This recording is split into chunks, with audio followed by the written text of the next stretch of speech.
Hello and welcome to another episode of Pieces of Time. Welcome to this review of the Corgeut chronograph. Now, before we even go anywhere with this particular review, we'll just say straight away that it is an almost direct copy of the Breitling navitimer, isn't it? Almost direct copy of a Breitling navitimer.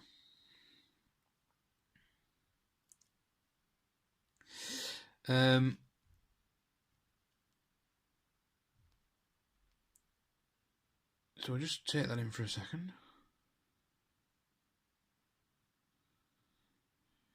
Okay, so it's a Breitling navitimer homage. And that's when I say homage, it basically isn't. It is almost a copy of it. It has this movable ring around it, which isn't that movable, but does sort of move. Just apologies for my fingers, by the way. I've been cleaning up a bike. It's getting to that time of year that in Britain where everyone gets their bikes out, puts the shorts on. Under the current situation, though, all I can do is strip it down and repaint it. So it's my girlfriend's bike. I'm stripping down, repainting for her. Okay, so we've got this Breitling. So that's just an apology for the dirty hands. Look at that. It's just the rust is just like stains your skin. Okay. What we got? We've got a Breitling navitimer. We've got a very, very shiny case, stainless steel case. It seems like the good stuff. It seems like the 316L. Not sure, but it does seem very, very hard wearing. I've worn this quite a lot, and it's not scratched up. We've got the chronograph situation around the chronographs here in the second. You've got the start. So you've got the big hand on this dial is not the second hand. The second hand is at 6 o'clock. Okay. And then we've got the hour for the chronograph. So the hour timer for the chronograph. And then the second timer for the chronograph is what would normally be in these situations the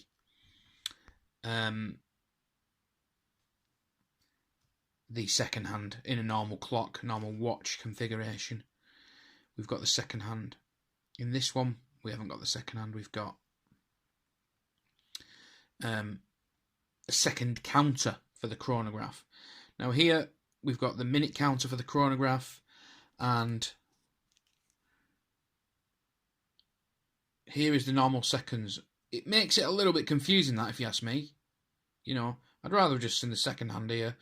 But I suppose it's so that you can count the seconds correctly. So you get that nice scale around the outside so that you can get your counting down to the second. Yeah. So I'll just show you that. It's going to click over now to the 1 minute. What we'll do is we'll just leave that running. The reset button is here. When you press that, it does literally just reset it from the get-go. There's no stopping it, it's lap timer or anything like that. There's no lap timers, it's just, boom, reset. Okay, you can stop it. And restart it if you wish to. We'll come back to those buttons later on. Normal pull-out quartz movement. Yeah. Apparently, it is a Seiko VK movement.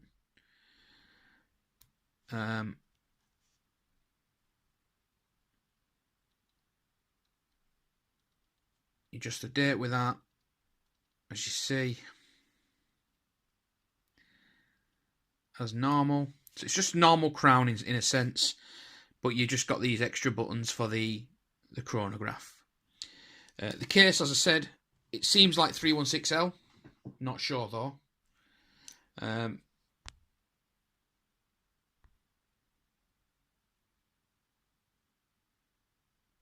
Could have probably cleaned it before I showed it you all, but no scratching to it. Has got this stupid case back, which is like the Breitling case back. I did try and I actually bought a remover for it, but I have no idea what size I'm looking at, so I bought the wrong size and never revisited the idea. I just thought, so well, you know what, it'll be just one watch that I can just take to the shop. I purchased this solid bracelet for it, solid linked bracelet for it, lovely clasp on it, milled clasp, and it was fairly cheap, about £6 or £7 I think, from AliExpress also. Okay, so let's go through some size of this big beast, because it is a big boy, this. It's a very big boy. We're talking, I mean, if you had to compare it, if you wanted to compare it for size in terms of what it'd look like, if you wanted to try something on that was similar in size, I would probably say that the Casio metal watches are very similar in size. You know, it's got that very thick 14.7 is the actual number, but about 14 mil on the width of the actual unit there, and then you've got 46.5 in terms of the actual dial width there. Extremely large for some people. For me, I quite like it because, as I say, I always say this. I've got massive hands, so when I put this on, and I'll just pop it on just to show you this, just in relation to the size of this thing. You know, when I put it on like that, you know, it doesn't look terribly big. You know, and that is a thick old strap. I'm not even sure how thick that is. We'll just have a quick look. So it's a 24 mil lug width. Obviously it's a massive watch, so you need that kind of lug width in order to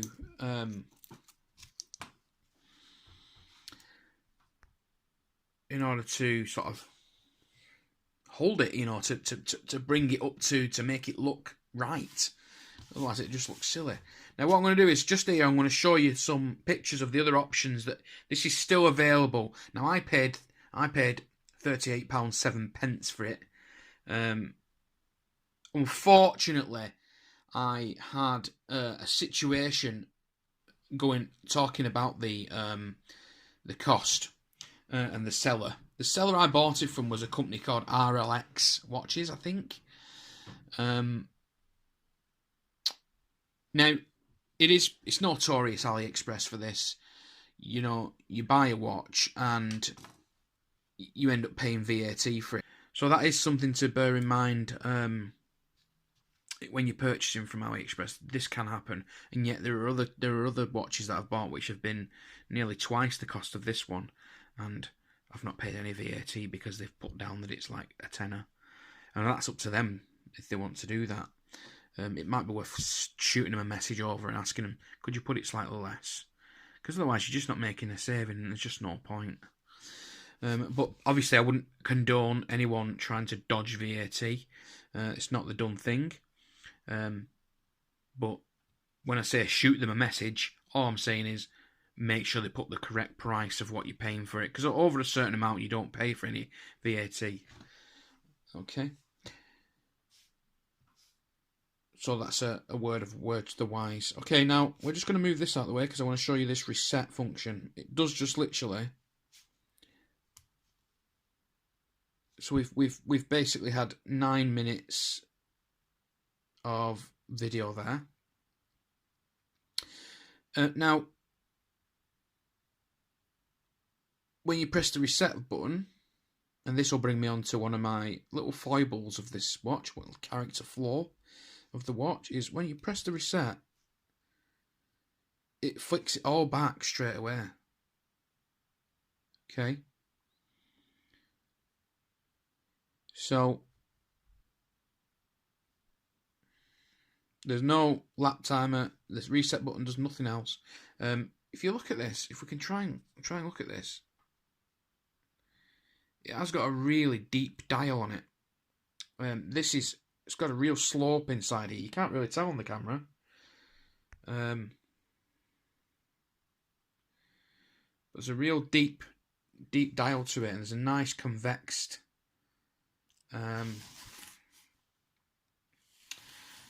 mineral crystal to it.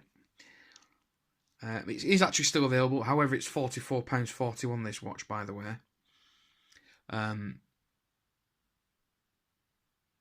But yeah, it's still a lovely looking watch.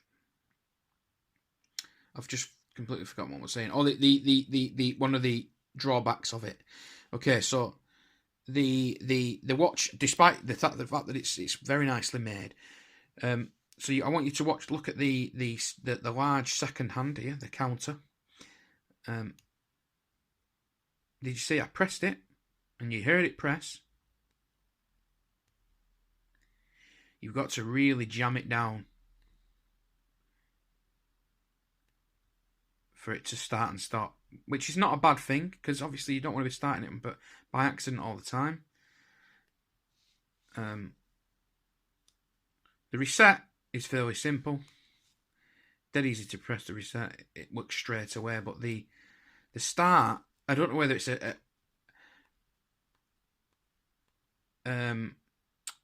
purpose, they've done it on purpose, whether it's an intentional flaw, if you will, but it just wants a little bit of extra pressure on the press.